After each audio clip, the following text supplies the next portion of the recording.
Hello, hello, hello. Welcome, welcome, welcome. Good morning, good afternoon, good evening, wherever you may be. Welcome back to my channel, my lovelies. If you've never been here before, thank you so much for clicking on my video. I am so happy you found me. I do so hope that you will like and subscribe before you leave. Become part of the Mama family. Mama's got your back, at least where makeup's concerned, and definitely when that makeup is cheap. Today is True Love Tuesday. If you've never been here for True Love Tuesday, we sit here, I tell you an epic love story while I do my makeup. Guys, I always have so much fun. It's always such a learning experience. We're talking about Frank Sinatra again this week. Y'all, this man had so much going on in his love life. I could not fit it into one video. I talked about his first two marriages in last week's video. I talked about his first wife, Nancy, and then his second wife, Ava Gardner. This week, we're going to focus on his last two marriages. We have Mia Farrow and then Barbara Marx. It's a wild ride. So I hope you guys have just a little while to sit back, relax, hang out with me for just a minute. I do, of course, have a little bit of my makeup done already. This is not the first time I've tried to film this video. You guys know I don't filter, I don't edit, I don't do any of that stuff. So I got super tongue-tied and twisted up all when I was almost finished. So hopefully on the second take, I can get all the way through and not mess up too awful badly. If you guys are wondering what this stunningness is on my eyes today, I of course did film a TikTok on it. I used the iconic London Beachside Babe eyeshadow palette. I got this in last month's BoxyCharm. It is such a pretty palette full of really gorgeous like warm tone neutrals. This gold shade right here is the one I have all over my lid. It is incredible. Really enjoy this palette. I will make sure that I put the link for the TikTok and all of the things that I'm going to be using in today's video, along with the tags to all of my other socials, Facebook, Instagram, all that good stuff in the description box below.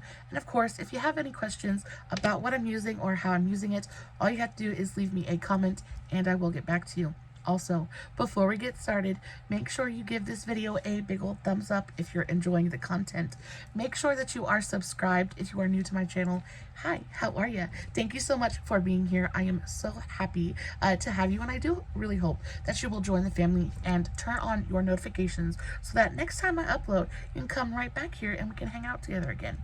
So, diving right into the actual meat of today's video, Frank Sinatra and Mia Farrow. Wow. Such a controversial relationship. It really was. Frank was 50, she was 18. Just not a match made in heaven. This was a rocky relationship even from the start. It basically doomed to failure before it even began.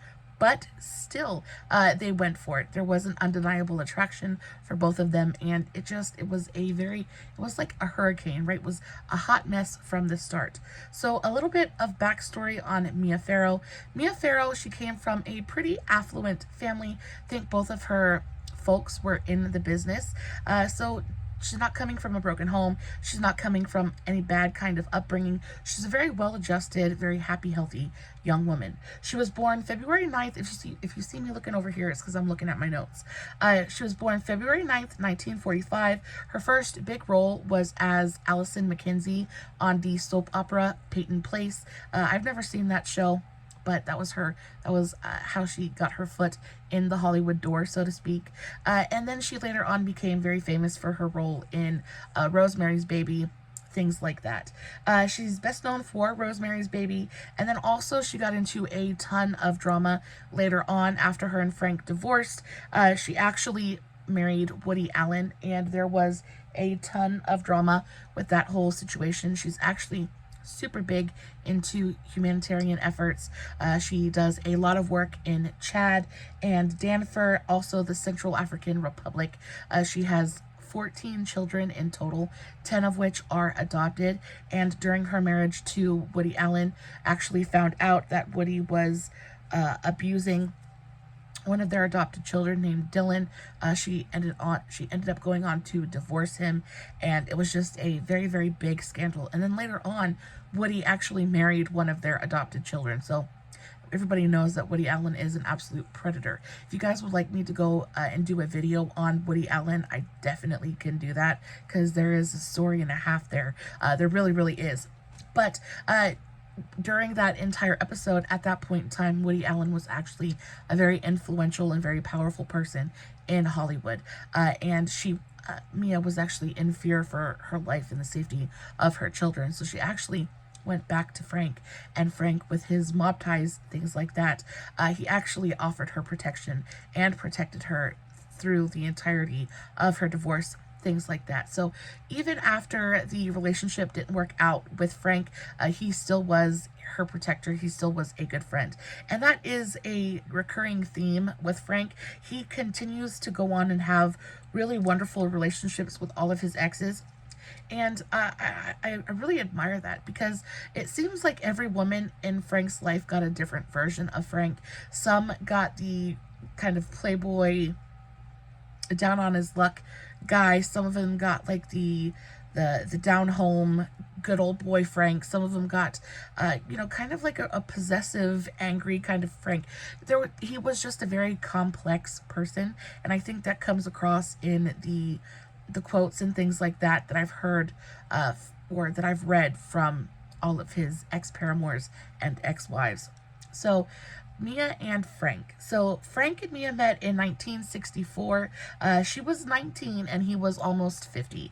So he was coming up on his 50th birthday. And right off the bat, there is a really, really big, kind of glaring age difference in this relationship. And because of the age difference, there also is a very big power. There's an imbalance of power in the relationship as well. You gotta think, Frank just got out of his marriage with Ava Gardner. She's this very sensual, knows her power screen siren, right? And then he goes into a relationship with Mia, who is her complete and total opposite. And I think Frank went into this relationship with the intention of having more power in the relationship. That's just my opinion, though. So they meet on the 20th Century Fox lot. Mia was there filming for her soap opera, Peyton Place. Frank was there actually filming what was he filming? A World War II film, Von Ryan's Express. And they quite literally ran into each other. Now, she's very young. She is very new to Hollywood as well. And she is kind of like, she runs into Frank on the lot and she's instantly starstruck. Like, who wouldn't be? It's the Frank Sinatra. She's instantly starstruck, and Frank is instantly attracted to Mia. She is a 99-pound, short, teeny tiny little girl. She's got this long, flowing blonde hair. She basically looks like the poster child for a 60s free love kind of flower girl, right? And Frank is immediately just like, what is this? So he, tells her to kind of calm down, chill out, and invites her to come sit down. They sit down, they talk, and they have a cup of coffee with each other.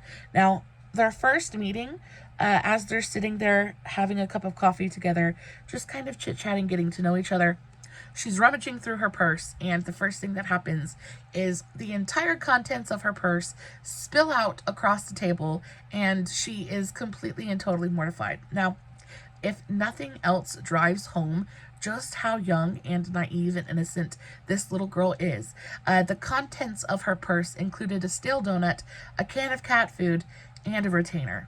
Like, she is, like, she's a baby. She's a baby. And of course, she's completely and totally mortified as well. She's sitting across the table from the Frank Sinatra, and she just, her retainer just came flying out of her purse. She's mortified. But in the face of her mortification, Frank is completely and totally, utterly charmed. He is charmed by her freshness, by her newness, by the very essence of her youth. He is completely and totally taken with her, and very shortly thereafter offers to give her a ride on his private plane so that she can come out and see his Palm Springs mansion, his Palm Springs home. And of course, it's Frank Sinatra. It's, it's the 60s and free love and all that good stuff. So she instantly agrees. She's like, heck yeah, let's do it. Let's go for it. So he does.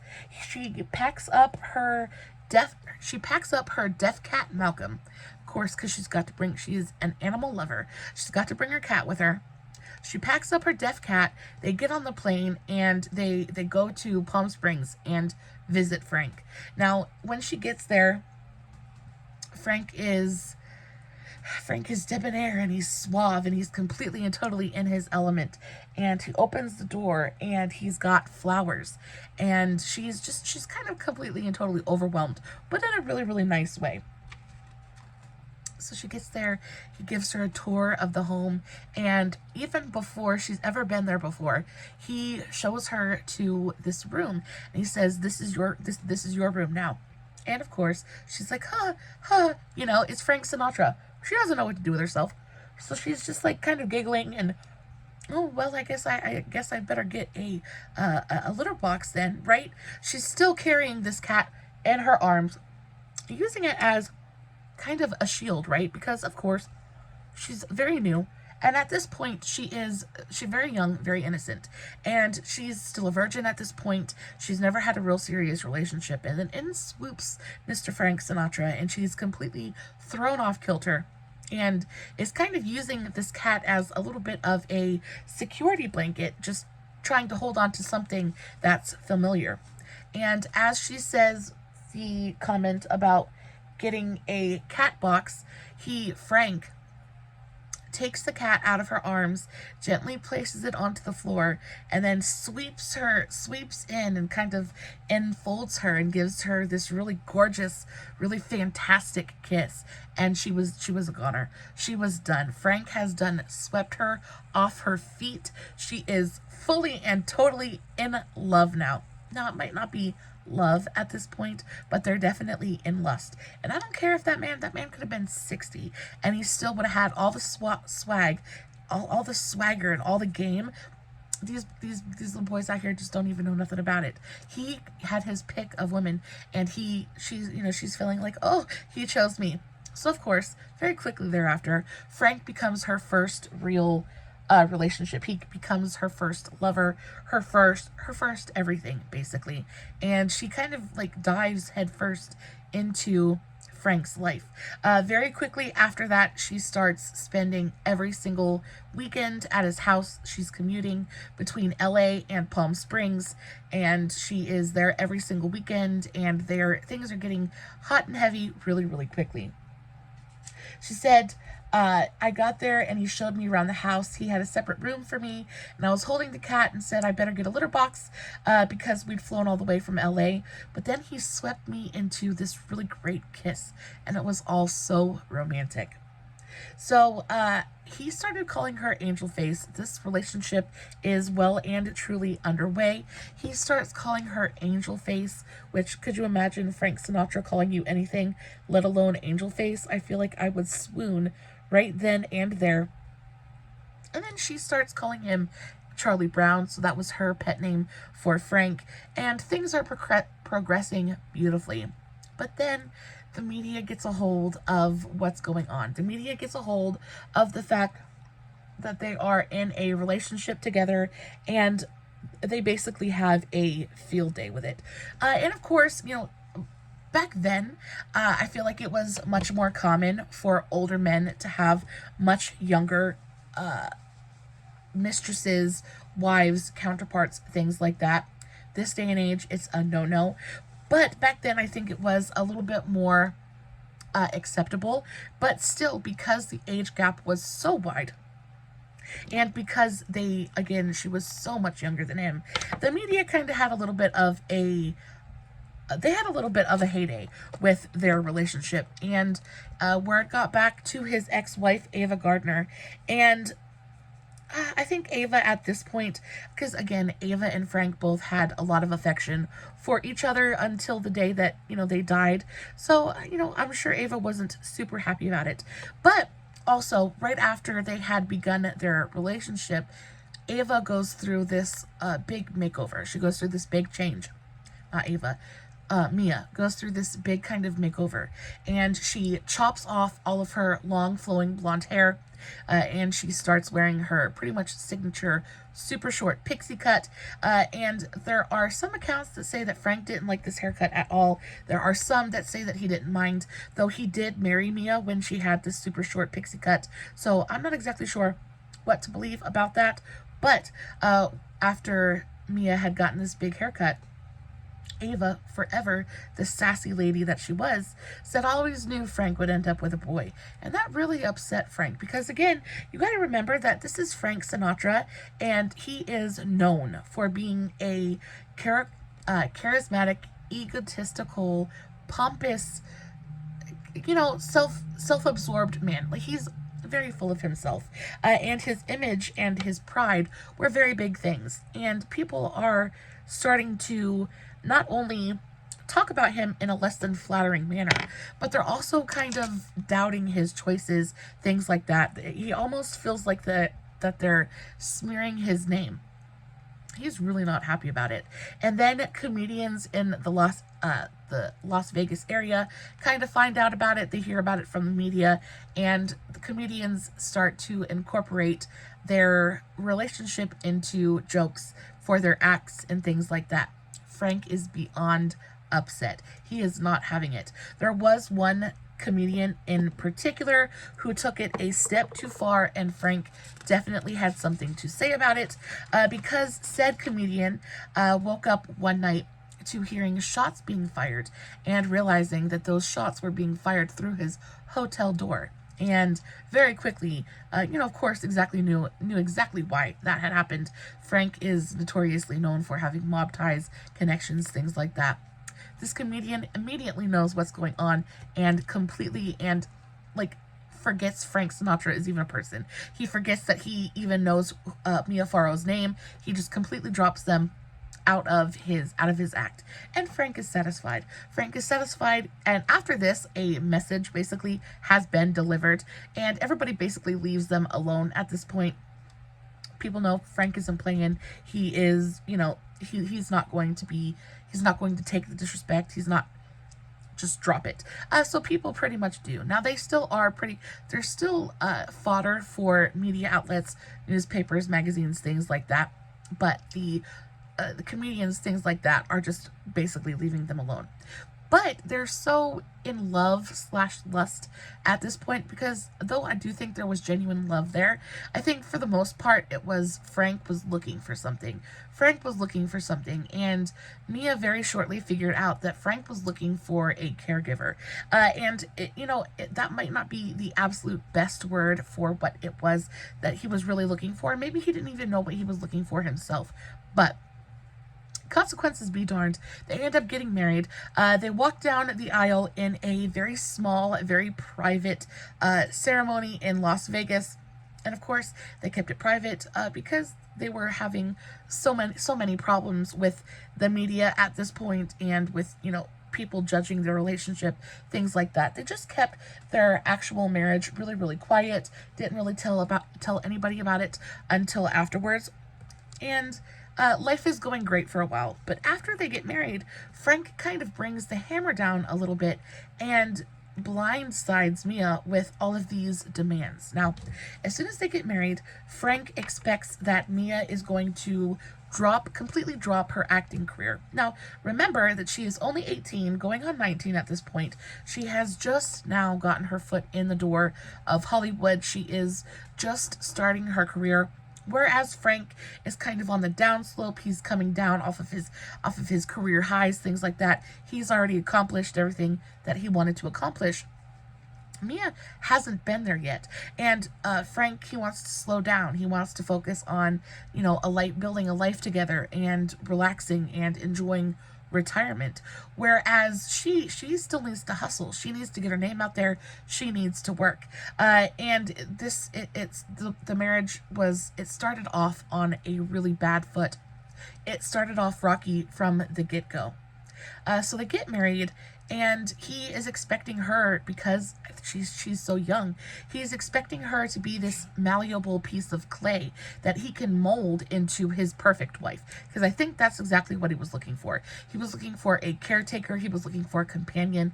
He was looking for somebody to share his life with. And that just wasn't going to be Mia. He thought if he could get her young enough, he thought that he could, like I said, mold her into being his perfect wife. And that just wasn't going to be the case. Now, again, Mia was a very small, very fragile looking 90-pound waif of a human being, and you would you would think that she would just kind of bow to Frank's whim, but that is not what happened. Mia, despite her fragile appearance, Mia was complicated, and she was moody, and she had a spine of steel, and Frank had unknowingly met his match. So when he starts to make all of these demands of her, and when he starts to demand that she no longer work, and that she, no longer this, that, she acquiesces, but only slightly. She says, okay, I'll take a little while. I'll take a little break from Hollywood. I'll take a break. I will get to know your life. I will integrate myself into your life. We can have our honeymoon phase, but then I'm going back to work. And she does. She really does try. She tries to ingratiate herself. I'm not sure I'm saying that word right. Bless you, baby.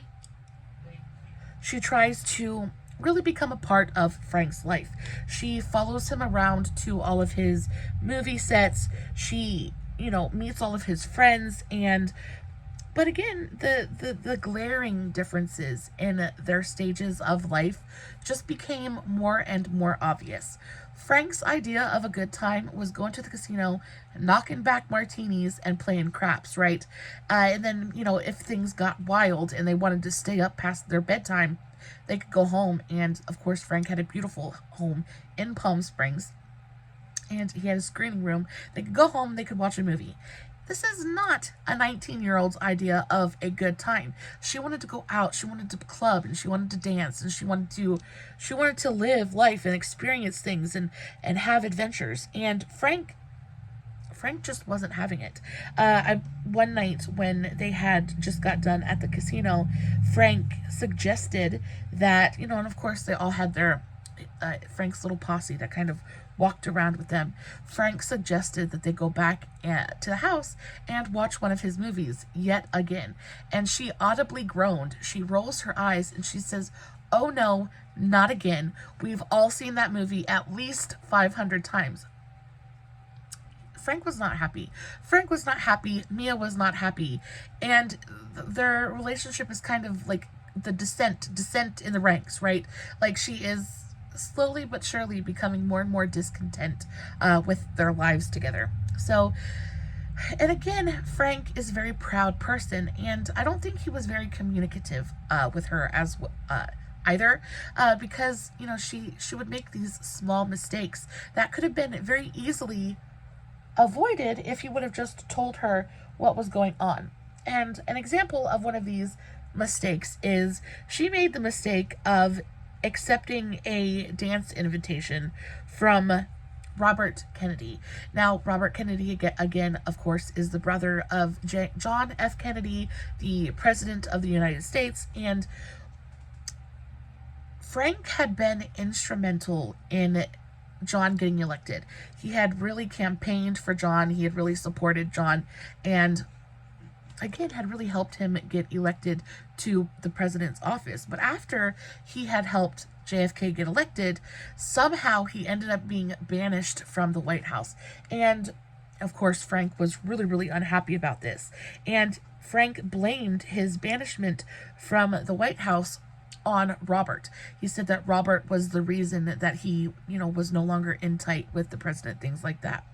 And unknowingly, because of course she didn't know any of this, Mia didn't know any of this, her and Frank are out one night at a club, and Robert comes up to Mia and asks her if she wants to dance. Well, she accepts because she just doesn't know what's going on, and Frank loses his ever-loving mind. He loses his mind and completely, he just goes off. And again, this all could have been avoided if Frank would have just told her what was going on. It's not like she did it on purpose to hurt Frank. She just didn't know. But by far the biggest point of contention in the entire relationship was the fact that Mia was unwilling to give up her career to be a stay-at-home wife. Frank basically Frank basically demanded this of Mia. He basically demanded that she devote herself to him and their life, and Mia just wasn't going to do it. And after months and months and months of arguing, they finally reach a compromise, and Frank allows Mia to do one film per year. He says, I still do my films, things like that. You do your one film a year while I'm doing my film, and, we won't miss each other too awful much. We can make it work. So he allows her to do one film a year. Well, shortly after this, Mia gets her big break, and she is offered the lead role in Paramount's new picture, Rosemary's Baby. Now, this becomes a catalyst for her, and is basically, really what launches her into stardom. She got really lucky there, right? But unfortunately, it was being directed by, not unfortunately, but it was being directed by Roman Polanski, who is a known perfectionist. And at the same time, I think as another way of trying to control her, Frank started his own picture, and he cast her in an appallingly small role of his mistress, right? So she's maybe got 2 or 3, 4, I'm not even sure. But it's a very small part in this movie. And he casts his wife to play his mistress. Well, unfortunately, the shooting kind of goes over, what is the word? It goes over, anyway, the shooting goes over, I want to say budget, but that's not it. Anyway, she's supposed to be done so that she can go work on Frank's film, but shooting for Rosemary's Baby isn't done yet, so Frank is livid. Frank basically calls her and tells her that she needs to ankle the film, and I guess that is slang for kind of like abandon the project. What is it? Ditch the project. He tells her to ankle the film, which is slang for ditching the project, and she doesn't know what to do. He calls her, he's starting to call her every single day. He is badgering her and accusing her of awful things, and he is basically just making her life a living misery. He's just making her miserable. He's calling her every day, making her feel guilty. And of course, she wants to please her husband. She wants to please Frank. She wants to be there for him and help him with this movie. But she is so proud of the work that she's doing on this film, and she starts to beg Roman. She's like, please, can you just work a little bit faster? Is there any way we can get this done soon? And, Roman is unwilling to sacrifice any kind of artistic integrity to, make Frank happy. So he refuses. He's like, we're going to get it done as fast as we can, but, this is what's got to happen. And of course she goes back and she relays this information to Frank. She's like, there's nothing I can do. We're going as fast as we can. Frank is not having it. He basically is like, you need to quit. You need to come over here right now. I'm your husband. I demand it. I'm telling you to do something. You obey me. And this was kind of like the breaking point. This was definitely the breaking point for their marriage, because she said no. She refused. She refused to jump ship. She refused to abandon this project, which is, awesome that she didn't, because she ended up winning awards, and that movie ended up being really, really fantastic. But if she would have, and on top of that, if she would have just walked away from the picture, she would have been blacklisted in Hollywood, and Frank knew this. She knew that if she walked away from the picture, she probably wouldn't have worked again, worked in that town again. Everybody, Hollywood, it's a big city, but it's a small town, really. Like, it's a small world, I guess. Word gets around, she would have been blacklisted, and she wouldn't have worked again. And Frank, I think, was kind of hoping on that and banking on that, because if she would have been blacklisted, then they wouldn't have had to do, he wouldn't have had to worry about her doing even the one film per year, because she wouldn't have gotten any offers. But she refused. She flat out refused, and Frank blew a fuse, basically. He blew a gasket, and he actually ends up going to see his lawyer, and he has his lawyer draw up divorce papers and actually has Mia served on set while she's still filming Rosemary's Baby. And that is basically how their marriage ended. I just think Mia proclaimed Frank had been love for life. Okay, so crying on set, and of course she wants to please her husband, but she's an emotional wreck. She starts forgetting to eat. She starts losing a ton of weight, which ultimately worked out for her and for the movie, because she played this newlywed young woman who just gave birth to the Antichrist. She ended up looking really sickly. Her health, both mental and physical, were deteriorating really, really badly. And then all of a sudden, she, is served divorce papers. And that's basically how their marriage ended. They ended up divorcing in Mexico in August of 1968. So just 2 short years after they had gotten married. They got married in 66, got divorced in 68. And was the case, as was the case with all of Frank's ex-wives. They again stayed friendly. I think that Frank finally understood that he wasn't going to get from Mia what it was that he was looking for, and he finally just had to let her go.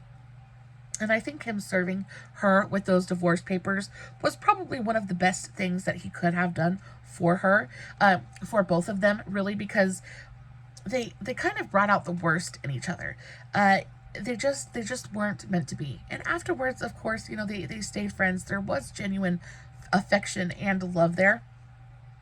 But I don't think that they were ever truly, I don't think that they were ever soulmates. I don't think that they were ever supposed to be together.